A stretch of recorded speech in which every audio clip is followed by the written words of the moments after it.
morning, everyone, and warm welcome to all of you for the discussion of how to make a productive early childhood and primary education with COVID-19 pandemic situation. I'm Melanie Rangika. On behalf of the South Asian International Association for Early Childhood Care and Development, I would like to welcome Mrs. Sony Vasandani, CEO of Sunshine Teacher Training Center in Indonesia, Senior Lecturer and Expertise in Early Childhood Education. Okay, Mrs. Sony Vasandani, again I cordially invite you to address us.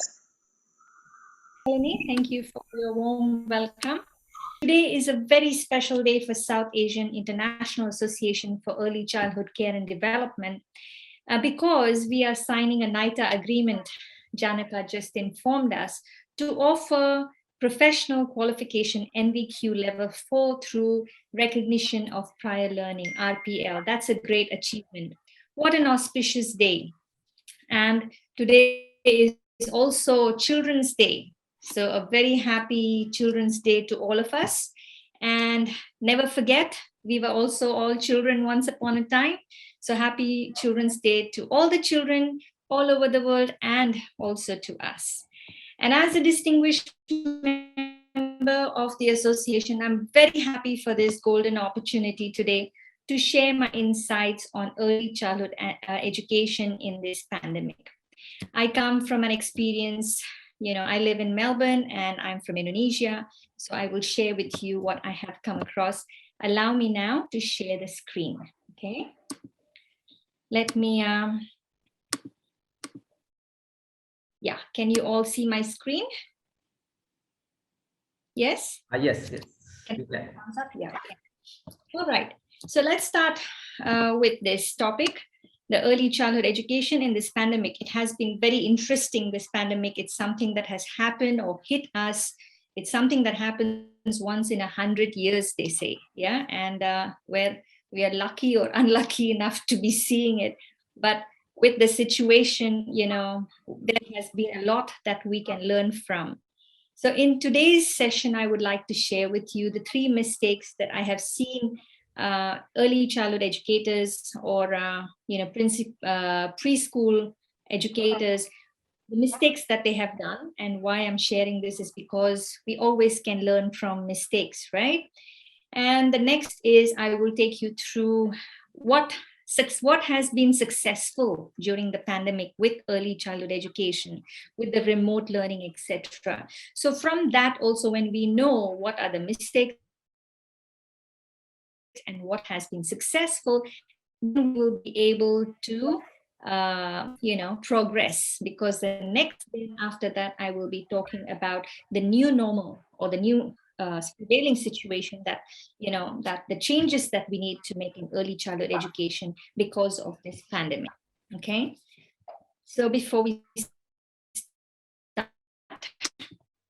I'll just share with you about myself. For those of you who do not know me, my name is Sony Vasandani, and my mission is to be able to reach out to all parents and early childhood educators in Indonesia, other Asian countries, and provide them with knowledge and skills to work with children using Montessori hands-on methodology. And because that is the way that children learn naturally. That is what I can relate with very much. And my journey started in 1992 in a garage. And then slowly, when I saw there was a demand for early childhood educators in Indonesia, I started a training center and started training teachers. And then slowly I started training parents as well. And I was running many preschools in Indonesia for many, many years, for 2.5 decades. And then now I offer online Montessori courses, short courses, and the diploma. And also I do my bit in helping, reaching out to the rural areas in Indonesia. And of course, I will add to my profile now that I would love to make a difference as well in India and in Sri Lanka. Yeah, I also have a preschool business accelerator program that helps, many individuals, they are very passionate about starting their own preschool, but they don't know how to go about it. So I help them as well.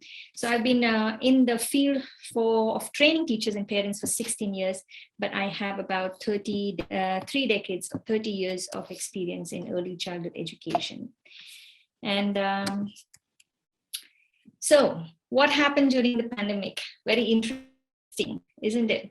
When the pandemic happened, of course, no one was prepared. And so we, as educators, a lot of, especially preschool teachers and educators, I speak for them because I understand them and I only know what they do, not sure about the primary, etc. But educators in the preschool area, they did not stop to think or plan. They had to immediately take action. So because of that, they reacted more than, stopping and to think what they need to really do. As a result, there were many mistakes that happened. The first thing was that all teachers and educators, they were trying to replicate whatever was happening in the classroom. They tried to bring it onto Zoom. So little children were forced to sit in front of a screen over Zoom, and teachers started doing whatever they used to do in the classroom, singing songs, showing worksheets, and sending printables to the parents and say, print out this worksheet, we're going to do this today, etc. And the parents had to immediately drop everything that they normally are used to doing and sit with the children. And they don't really understand how to teach children because parents are more in the nurturing role. Yeah, we cannot expect them to be educators. It takes a long time to learn to be an educator, etc. And our parents do not come with all that thing. And then with your own child also, there is that lack of patience in a way. With other people's children, I find that it's easier to have more patience than with your own children. So the schools did not consider to immediately go into a collaboration with parents to help the children. Instead, they were just trying to replicate whatever classroom teaching method they used to do in the classroom. They tried to do it in Zoom. And of course, that didn't work. A lot of children were stressed. And we know that it didn't work because in 2 months, I had a lot of calls from many different preschools saying, Miss Sony, our students are dropping out.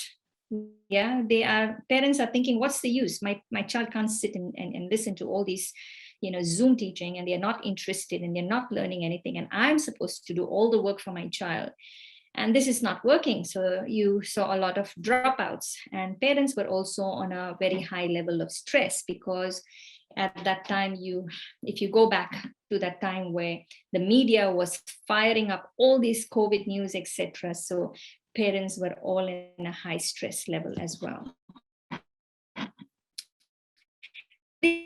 But then again, what happened was who realized immediately that things are different. Yeah.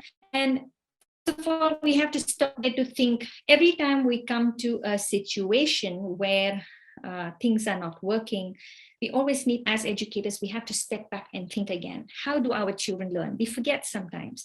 Children are in the early years, they learn through exploration, they learn through discovery, they need hands-on, they need to feel, they need to use their senses. That is how they naturally learn. And they cannot be learning, via Zoom and giving them worksheets, etc., and expecting them to learn this is A, this is B, this is 1, this is 2, etc., and they have to write. It's not the age for them to learn those things. And the other thing is that we have to understand during this situation, and even now, and even moving forward, parents are taking a bigger part, playing a bigger role in the teaching of young children. Yeah, they are beginning to realize that we have to step up and we have to start working with our children. So we have to understand that they're now starting to do that, and we have to work more with parents. So if we work with parents and we help the parents will then help the children. The energy that we give to the parents and the whatever positivity we give to the parents will then transfer to the children. Yeah, so parents are our biggest friend or ally or partner that we should really look up to and work with. So we have to figure out how best to work with parents. Now, many schools, they figured this out. They saw in the first 2 months things were not working, and they figured it out, and they started to collaborate with parents, and they started making things work. I also held a session for a lot of preschool owners, and in this session, I taught them many things about this, because the moment it started, everybody went on Zoom. I knew it was going to be a disaster for the preschool children. So, what was the thing? What was successful? Let's focus on what's successful. Yeah? Let's focus on the positive things. See what was successful, so we learn as well. The first thing is, even now, when we are moving forward to the new normal, it is very important for us to first connect with parents. Like I said, they are going to be our biggest partner, our best partner to work together for the success of the children. So we have to then step into the shoes. And stepping into the shoes means connecting with them, to understand them. You connect with them, you give them a call and say, how are you doing? How are you managing? Yes, there will be a lot of things that will come up that is not related to their child or the preschool, and they will come up with all the things. But it is very important for us to listen, so we understand what the situation is, what the challenges they are facing. And then once you have already connected with them and understood where they're coming from, then you get to know the child. Then you ask, how is your child doing? Any new behaviors that they are, having, because you have been educators have been out of touch with their children now because of the pandemic. Schools have been, shut, and, it's been a long time that they're only going online. Now, it is very important, even at the primary level also, it is very important that you, again, connect with the parents and ask about the child. Get to know the child very well. You have to know what their new behaviors are. They might have been, if you see that the parents were stressful, you can expect a very stressful child. If you see that the parents have been very grounded, then you will expect a child that will be easy to deal with in your classroom. So get to know, what are the behaviors? Are there any negative behaviors that you should be aware of? Are there any, anything that has come up? So get to know your child, and also get to know their interest.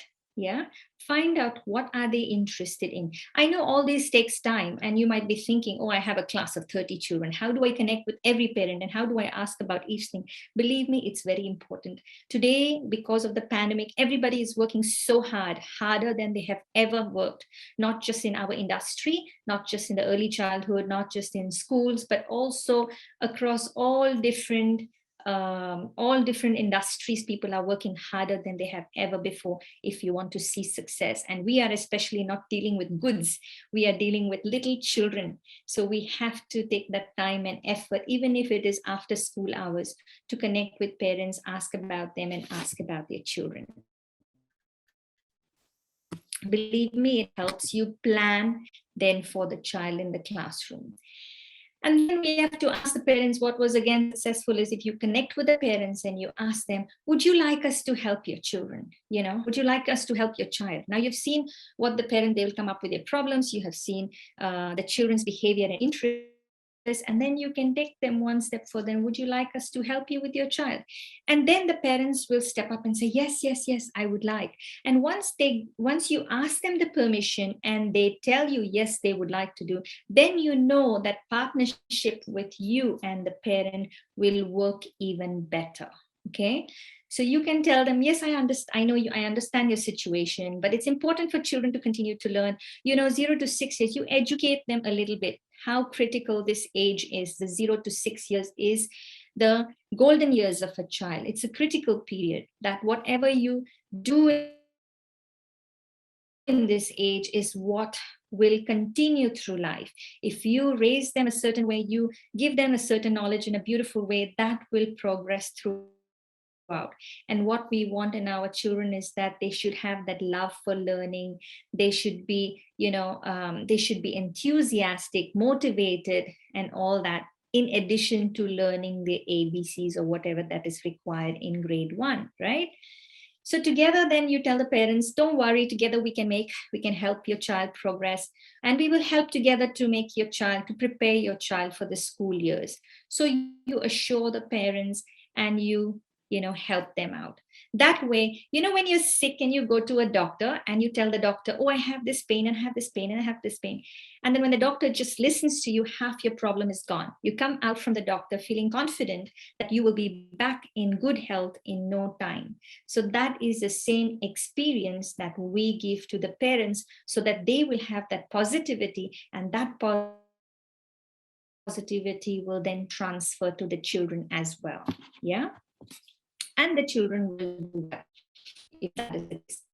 So then, after that, what you should do is now Zoom. This is what people have been doing successfully over Zoom. Okay, remote learning. Let's call it remote learning rather than Zoom, because not everybody has access to computer. And in Indonesia, I help one school, and I have one school basically for a food campaign that I help this provide weekly food for the children who is from the poorer areas of Bali. And over there, what happened was they had to do remote learning. So what we did was we gave the parents a handphone, and we buy for them every month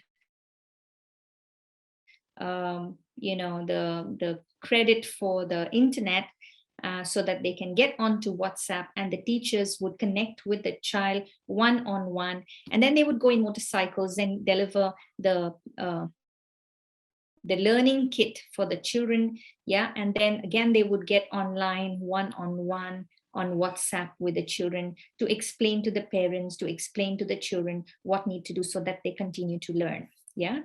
So not just through Zoom, but remote learning, let's call it remote learning.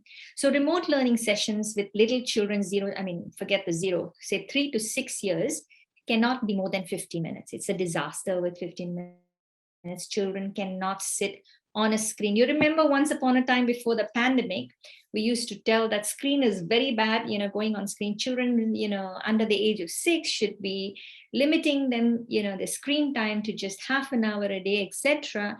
And now with the pandemic, everybody is telling them the opposite, giving them the opposite message, that we have to get on the screen to learn. It's a very complex thing for the children. One day parents are telling this, another day they have to do this. It's quite difficult, might have been difficult for them to grasp. And they find that they're not enjoying it very much. So remote learning, Zoom session, whatever, however you're teaching the children, should not be very long. It should just be 15 minutes. It can be held over Zoom. You can plan well for this session. You cannot teach. The main thing is over the Zoom sessions, the objective is not to teach. The objective is to connect, to motivate, and then to also connect with the parent, and then give the work to the parent, so the parent will then work with the child. That is more effective than the teacher trying to explain to the child via Zoom anything, because children are not meant to learn through screens. They are meant to learn in a very hands-on way. Yeah. Next. So when you invite children on a Zoom or a screen or a WhatsApp or whatever it is to connect with them, we need to grab the child's interest immediately, connect with the child. And once the child is interested, you get to know what they're interested. You've asked the parents what the child is interested. Then you do that thing with them. For example, if the parents say, my child is now very much interested with cars. So then during the session, you have a car with you. It's not difficult for you to get a car. You can show him the car. You can talk about the wheels. You can talk. It's to connect so that he engages. And through the engagement, there will be some learning. Okay. And then you also get them excited. In the next class, I will bring you a green car. This time you've seen a red car. Next time we'll talk about a green car. Would you like that? And then they will be more enthusiastic, and parents will have less problem in getting their children to log in online to learn with you. Okay. So that was what was successful in the preschools with those who have made it really successful, online. And then, of course, after you do all that, you have to have a follow-up session with a parent, discuss Okay, we had this session today. How did your child take it? What was your child more interested? Did your child speak anything about it? And tell the parents, we will send you some learning kits. We will also send you some video tutorials on how to teach your child. And it's very easy nowadays with your hand phone. You can just, teach your parents how to teach the children, and then you send some beautiful learning activities, a kit, and some ideas with them, what they can do, maybe even in the kitchen. Tell the parents, give them some carrots and they can do the accounting with carrots. Give them some chopping, let them chop your bananas for you, do something for them. And while they're doing, what can they be talking about? What can the children be learning? You can educate your parents on this. Yeah. So that is how we partner up with parents and we learn. And then, of course, teachers being teachers, always step back, stop and reflect. We have to, if you are on Zoom, etc., you can record the session. If you are any form of remote learning, record the session so that afterwards at night, before you go to bed, or as a teacher, to go through the session in your mind and watch the video replay and reflect. How was the session with a child? How was it successful? What could you have done better? Reflect the session with a parent, the conversation you had with the parent. How was the parent's reaction? By observing, you will come to know many different things. Like I had this one parent who was really aggressive with the child during this Zoom session. She was like, forcing the child, trying, and the child was not able to focus because the mother was causing a lot of stress on the child, on him, while he was trying to focus on the teacher, and it was very difficult for the child. And because of that, he was not learning anything, and the mother was getting more frustrated. So if you can observe a scenario like that, then you can connect with the parent, and you can also explain to the parent, take it easy on the child, let's do it again, it'll be okay, and that will help. Sorry, my throat is a little dry.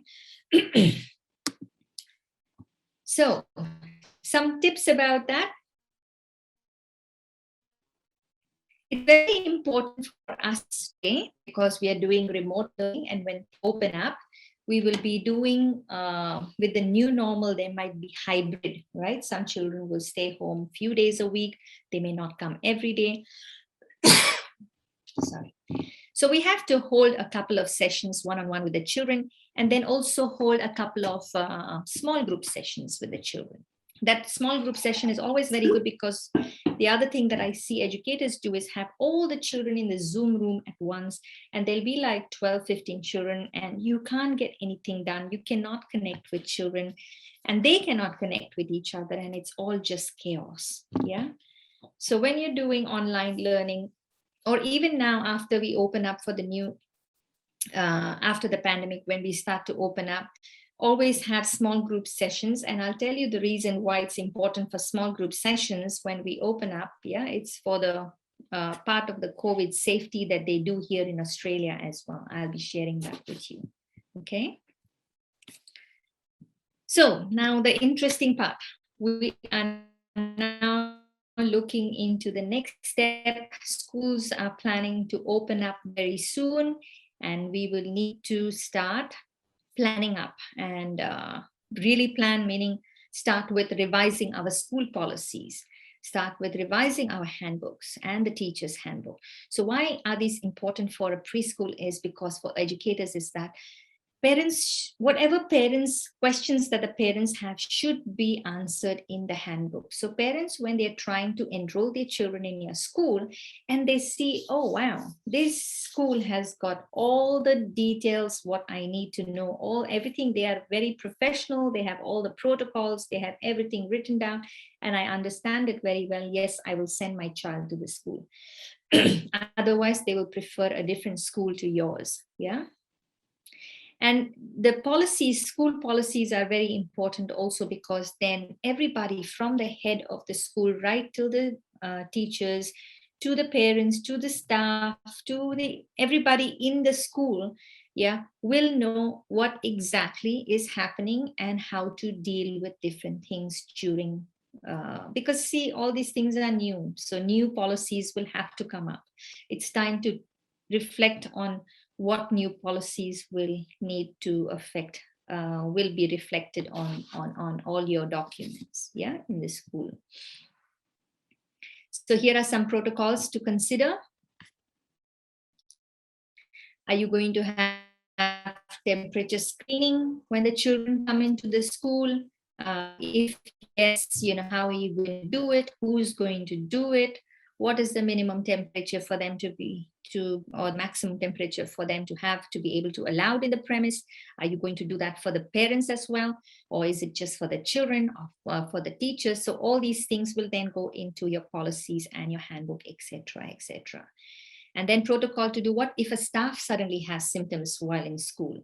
And first of all, you have to define what the symptoms, what you call by symptoms. Is it going to be a headache, sore throat, fever, all of the above, or whatever it is? And if they have a symptom, what are the steps that needs to be taken?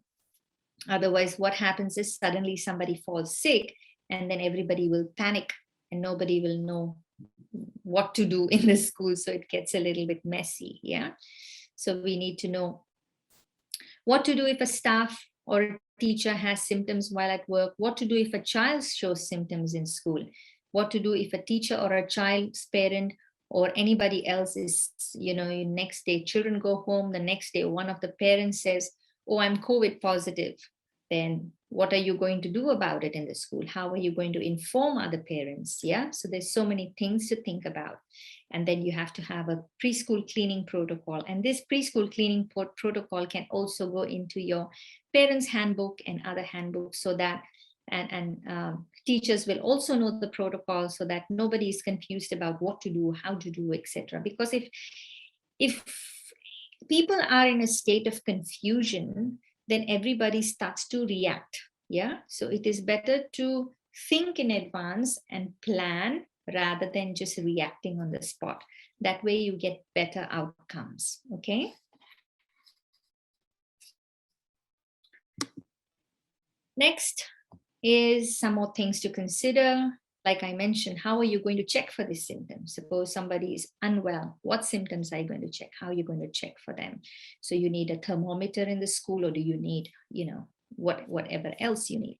And then another thing to consider is, do you want to put in a rule about the teachers and staff have to be fully vaccinated? How is it going to be, and if you have that rule, if it's compulsory for teachers and staff to be fully vaccinated and the government says, yes, it's good to have that rule, then that's a good thing to put in the brochure as well and in parents' handbook. It's a marketing thing as well. Our school, staff and teachers are fully vaccinated. So that way parents are also feeling at ease that we are entering a safe premise because everybody in charge are fully vaccinated. And then in the school itself, how are you going to organize the learning spaces for children? Now with the protocols now, social distancing, etc. Are you going to be following that? And if you are, how are you going to organize the learning spaces for the children? We have to remember we are dealing with early childhood children in the early years, which means that they are going to be, all over the place. They are going to be, because they're explorers. They will be everywhere. You cannot confine them to a room, but you have to give them spaces that it should not be like 30 children in a classroom. Even if it was before, it is not a good thing to continue with that. So maybe, some children can come in the morning, some can come in the afternoon. There will be some cleaning process in between. And, children will be, the learning spaces has to be organized in a way that if anybody gets infected and you get to know about it, then it is easy for you to, know which group of children or teachers should isolate themselves, etc. Also, considering that we don't know who's going to be, COVID does not, COVID does not take any sides. Yeah, it doesn't take any sides, no favoritism, nothing. It can affect you, it can affect the teacher, it can affect anybody, right? We know that. So because of that, we know that teachers overnight, if one of your teachers are sick, they cannot come to school, you have to have substitute. Even more reason now that you have to have substitute. If you have one teacher assistant in the class, you can't expect the assistant to do all the work of the teacher if the teacher is ill. There has to be somebody else. So it's good to have a list of substitute teachers who are on standby, who you can call immediately when you need help. Or in many cases, like in Australia, many schools, they collaborate with parents. Again, here partnership with parents is very important. So they partner with parents, and they have some parent volunteers who have agreed to step up at very short notice if they need help. So parents can then, if something happens, you'll get to know about it in the evening or early morning. You give a call to the parents who is in that list, and the parents will say, okay, I'm free. And then they come to school and they jump in and they start to, of course, they might not be able to teach much because they don't know what's going on, but at least there is a responsible person to look after the children. Yeah. Otherwise the children are left stranded. Now here is what the Center for Disease outlined thing for Australian daycares and preschools. So this will help you. Why I have added this here is so that it will help you to think of all these things that you need to. Yeah. So starting from drop off and pick up. So you have to have rules about drop off and pick up, how you want it to be. You want to minimize the number of people getting in contact with the people in the premise. And then, you have to have daily screening. Has to be someone to screen the temperature, etc. You want to see whether you want to, children over here under the age of 12, children are not required to wear masks. I do not know about in Sri Lanka or in India. I suppose nobody is wearing masks over there from what I hear from my family and friends. Everything has become very relaxed, but maybe it's important for you to think about it, whether you want it or not. And then a very important thing is about educating the families, about the protocols that you're taking, what you're doing, etc. And you have to also think about meal times, how, initially we used to tell children to share food with each other, etc. Now, how you're going to handle it. So all those things have to be thought about in the new normal situation. Yeah. Whether we want children to continue sharing, whether they have to bring their own water bottles, whether, and their own snacks and all that. And then, of course, physical distancing, you can see that the space, the learning spaces are spread out so that children are not, you don't find clusters of children in one group. Yeah, you have small group learning and all that stuff. And then, of course, if you are having a daycare, then you have to think of their nap time. Over here, the cradles are supposed to be now social distance. You can't put cradles close together, so it has to be widely spread, at least 1.5 meters of distance between the cradles. And then you have to think about the cleaning and disinfecting, how you're going to do it for the whole school. What times are you going to do it? If there are 2 shifts, then maybe in between you will need to do it as well. And then the outdoor spaces as well. We have to remember that. And then cohorting meanings like putting teacher and children in a small group. So one teacher is responsible for a small group of children throughout the year, so that, or even throughout the day and throughout the month, etc. So that if anything should happen, that it is only affecting that group. You see, suppose a teacher gets infected, then it only affects that group. Then the other groups are not affected. That's the whole logic behind it. And then you have to think of ventilation. Ventilation has become a very big thing over here because we have closed spaces. Most of the preschools are in closed areas because of the cold and the extreme weathers. We have heating or air conditioning going on. So I'm not sure about it, but if you are having air conditioning happening over there a lot, it is time to think about how to get your classroom more ventilated, or maybe even get this, air purifiers, etc. in the class. And then how you're going to share children are going to share materials or objects or playthings in the classroom. Think about the hand hygiene. We know that, with the virus, washing hands are very important. It's become one of the most important things to do. So how would you encourage that with the children? You have to have a special space, educate the children, maybe even have a lesson plan, special lesson plan on how you're going to do it, so that children will get into that habit. Teachers, when I say children, children and teachers will then get into that habit as well. Yeah. And then if a child falls sick, how you're going to isolate the child, you'll have to call the parents, etc. But what is the protocol around it? We will need to consider all that. So all these are very important to consider. And then again, we have to remember about the children and the parents. We can't expect to do all these protocols and then tell them, okay, school is open now, come forward. No, we have to start to just give me 1 minute.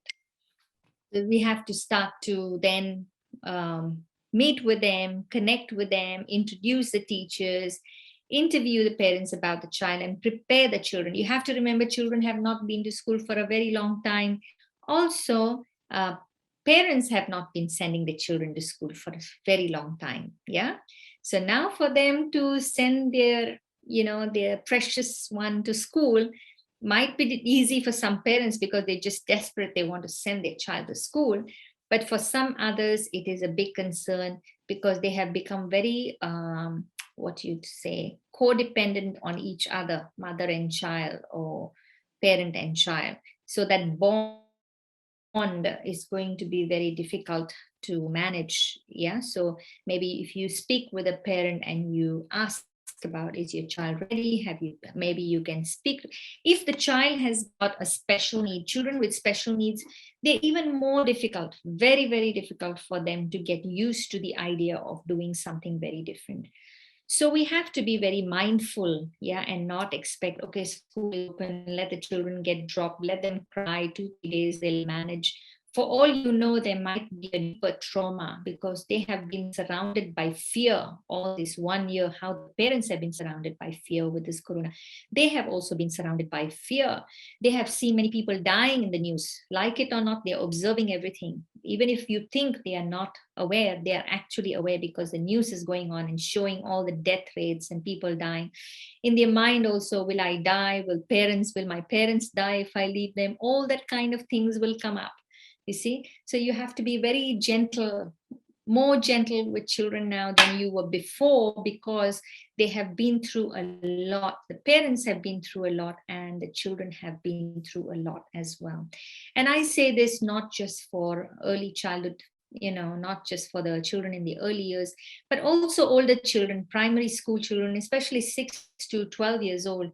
They have the highest imagination of that age, that 6 to 12 years. They are in that period where they are so curious about everything, big imagination, etc.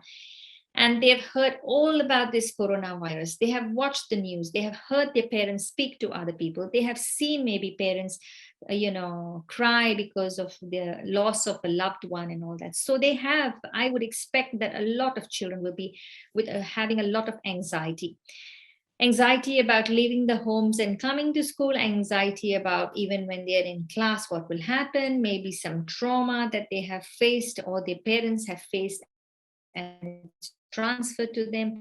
There will be a lot of things going on in the child. So it's very important to be very gentle and very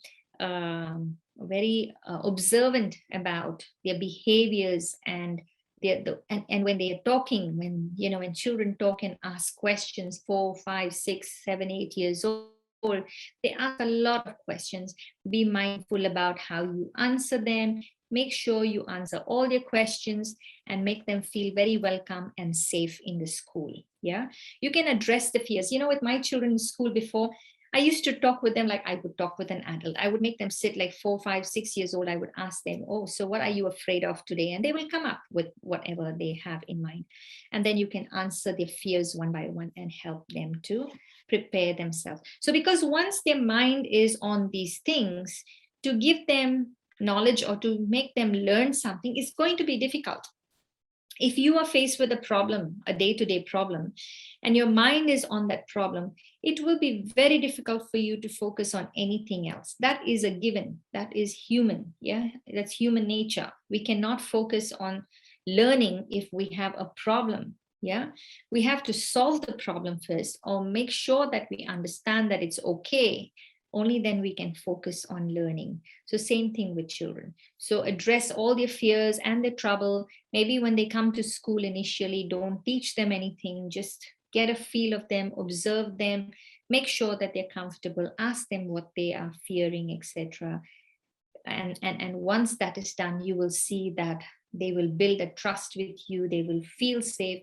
And when children feel safe and they feel that trust, then they will learn like beautifully. Their learning will just take off on a very different level.